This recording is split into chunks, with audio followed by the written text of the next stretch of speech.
How to use collection filtering in Lambda expressions in Kotlin. Example, tired of messy Lambda code cluttering up your Kotlin app?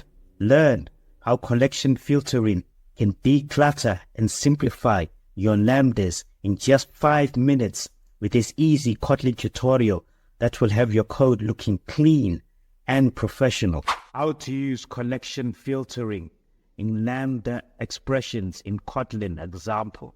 A very popular example is filtering lists using the .filter curly braces standard library function. You pass a predicate Lambda to filter that returns true or false to select elements. Here's an example on screen. Clear a variable called val numbers in the list of type list of.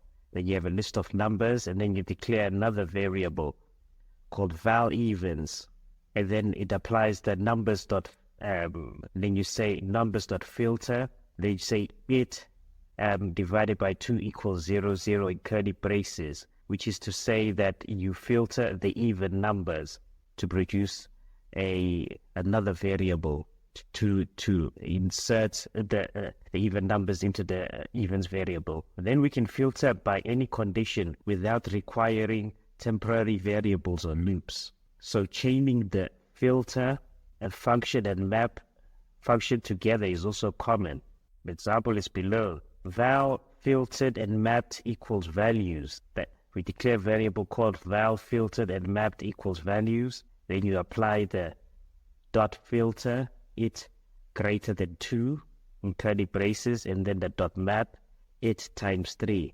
This maps all values over 2 to triple their value. That being said, are you tired of those pesky runtime null pointer exceptions crashing your apps?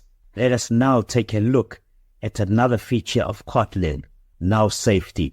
With Kotlin's built-in null safety, you can say goodbye to worrying about NPEs. Instead, leverage the power of strict compile time checks to catch issues early while writing cleaner, safer code. Learn how Kotlin makes handling nulls simple and intuitive in this quick video.